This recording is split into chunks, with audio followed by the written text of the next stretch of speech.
إنا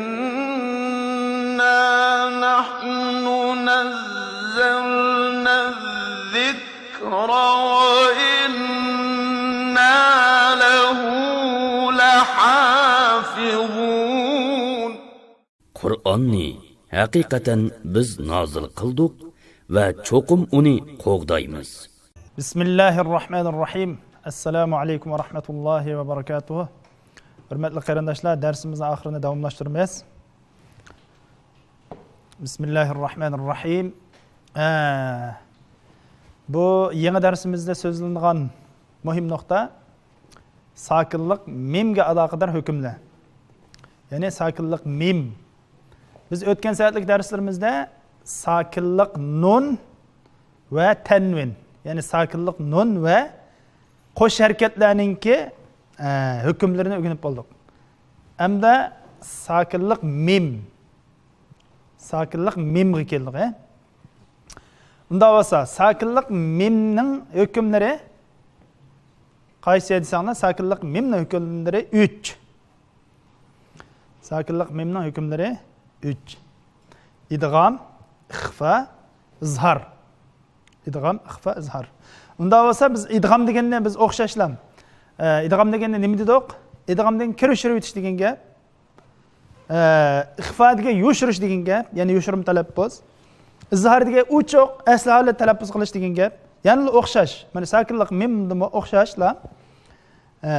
İdgam degan ya'ni shu kirishtirish, ixfa deganimiz ya'ni shu yushirish. İzhar deganimiz ya'ni o'xshashda uch qashqari talaffuz qilish. Unda bo'lsa nimani yushiramiz, nimani idg'am qilamiz, nimani uch qashqari talaffuz qilamiz desanglar, ya'ni shu sakinlik mimni. Sakinlik mimni idg'am harf kelsa idg'am qilamiz. Ixfa harf kelsa, ya'ni yushirish harf kelsa yushiramiz. İzhar harf kelsa izhar qilamiz, ya'ni uch qilamiz. Unda bo'lsa biz bu hükümlerini ayrım tafsili sözleyimiz. Sakinlik mimning ahkamlarining birinchisi ixfa. Birinchi bo'lib ixfani sözleyimiz. Ixfa deganimizning asli lug'at ma'nosi nima degan gapda? Bu yushirish degan gap. Shundaymi? Unda bo'lsa, sakinlik mimning keyindan b harf kelsa, shu sakinlik mimni yushirib, g'unna bilan birga talaffuz qilamiz. Masalan, mana men qaranglar, men misol qarasak, sakinlik mim keldi. Sakinlik mimning keyindan ba keldi. Demak, bu yerda nima ahkam bor? Ixfa. Ya'ni yushirish. Sakinlik mimning keyindan ba kelsa, yushiramiz. Alayhim biwakil.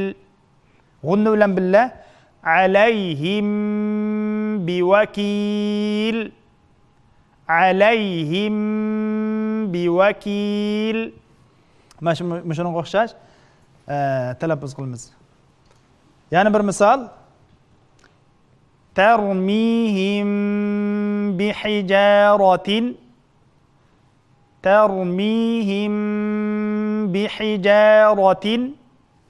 müşahede men sakinlik mimlikinden ba keldi, bu yerda ixfa. Yani lam 3-chi misal qaraydigan bo'lsa sakinlik mim keldi, keyindan ba keldi. Demak bu yerda nima ahkam bor? Ixfa, ya'ni yushirim talaffuz. Fahkum baynahum g'unna bilan fahkum baynahum. Shunda talaffuz qilamiz. Demak, ixfa deganimiz yushirish degan gap. Sakinlik mimning keyindan ba harf kelsa, sakinlik mimni yushirib, g'unna bilan birga talaffuz qilamiz. Bu birinchi tugida.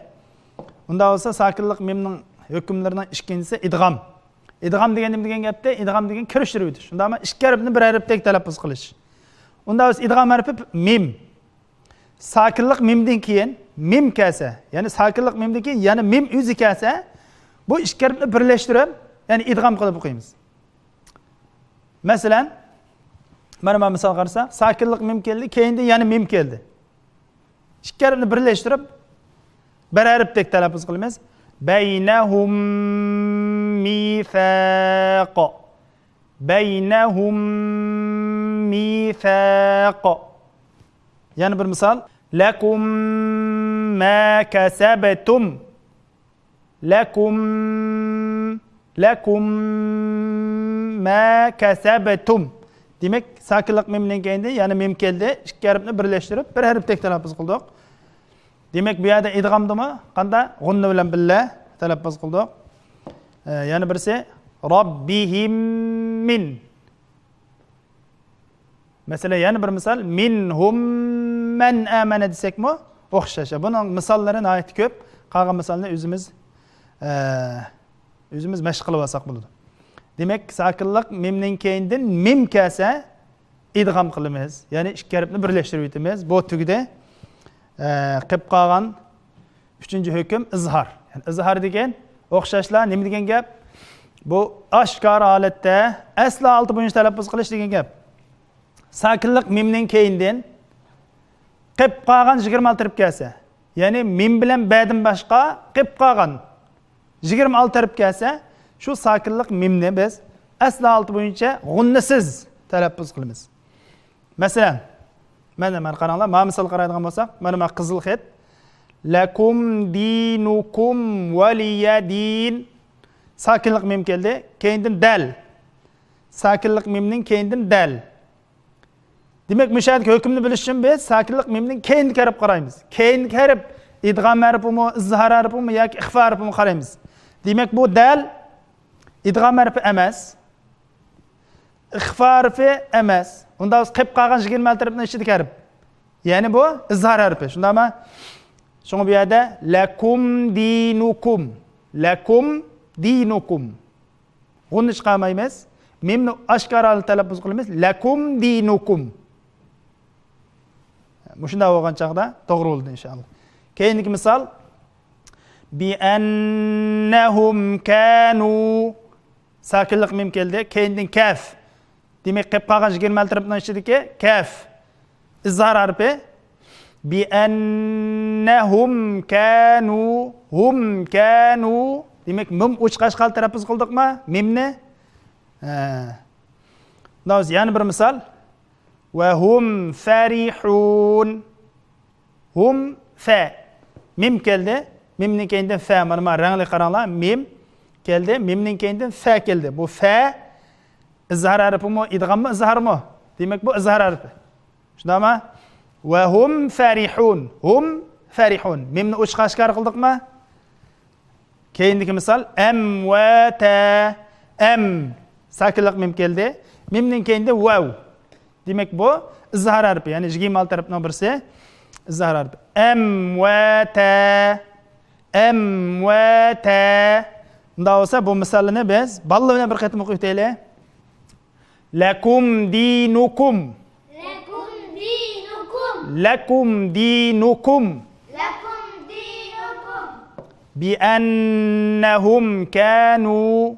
بأنهم كانوا Hum kanu. هم كانوا Demek müşahede mimni biz izhar qildik. Ve hum farihun. وهم فرحون Ve hum farihun. وهم فرحون Emvata. أمواتا Emvata. أمواتا. Demek mimni izhar qildik. Ya'ni o'chqashkar talaffuz qildik. Unda bo'lsa boshni bir qator yig'inchoqli aytma. Sakinlik mimning ahkami 3. İdgam, ixfa, izhar. Shundami? İdgam, ixfa, izhar. İdgam deganimiz kirishtirish degan gap. Buni harfi sakinlik mimda. Faqat bir harf mim. Sakinlik mimning keyinda mim kelsa idgam qilamiz. Minhum man amana degandek. G'unna bilan billah minhum man amana. İkincisi nima? İxfa. Sakinlik mimning keyindan ba kelsa ixfa qilamiz. Masalan, tarmihim bi hijaratin. Sakinlik mimning keyindan ba keldi. Tarmihim bi hijaratin. Buni qanda g'unna bor. Uchinchisi izhor. Unda bo'lsa sakinlik mimning keyindan ba bilan mimdan boshqa qilib qolgan 26 harf kelsa, shu sakinlik mimni izhor qilamiz. Masalan, amwata degandek mana shu yuqoridagi misollarga o'xshash. Unda bo'lsa qarindoshlar, sakinlik mimga aloqador darslarimiz mushahada oxirlashdi. Assalomu alaykum va rahmatullohi va barakatuh.